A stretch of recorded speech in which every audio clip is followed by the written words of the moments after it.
دربار نہیں ہے، یہ بیسیکل شاہجہاں کا بیڈ روم ہے۔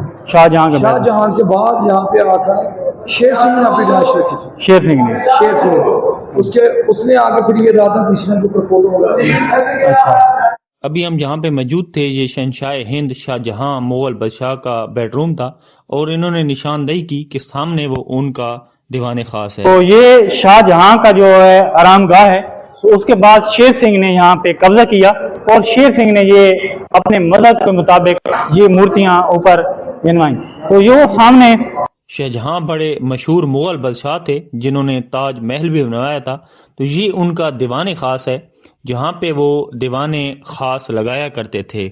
ہم نے تھوڑا آگے جا کے دیکھا تو علیحدہ طور پہ لکھا تھا، احاطہ شاہجہاں نے اس کی بڑی تفصیل لکھی تھی، اور یہ لاہور فورٹ میں کہاں پہ موجود ہے اس کا میپ بھی دکھایا گیا تھا، اور دکھایا گیا تھا کس نے اس کو تعمیر کروایا تھا۔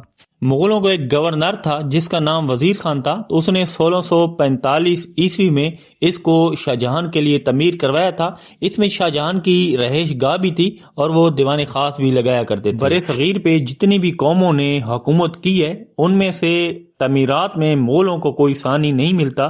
یہ دیکھیں جو احاطہ شاہجہانی میں جو دربار خاص تھا شاہجہاں، جو وہاں پہ وزیروں سے مشیروں سے مشاورت کیا کرتے تھے، یہ دربار عام لوگوں کے لیے کھلا نہیں تھا۔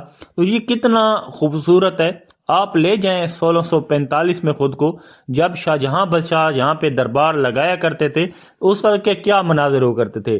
اب یہ لاہور شہر میں ہے کیونکہ لاہور فورٹ کے اندر ہے یہ، تو یہ کتنی بلندی پہ ہے۔ میں دکھاؤں گا کہ بحر کا نظارہ، کہ بحر سے یہاں کیسا لاہور نظر آتا ہے، تو اس وقت کیسا نظر آتا ہوگا۔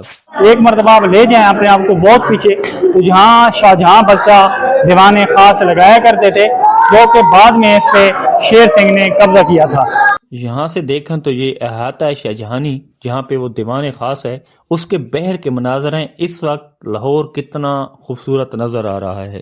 آپ ہماری یہ ویڈیو کہاں سے دیکھ رہے ہیں اور احاطہ شاہجہانی آپ کو کیسا لگا ہے، کمنٹ سیکشن میں ضرور بتائیے گا۔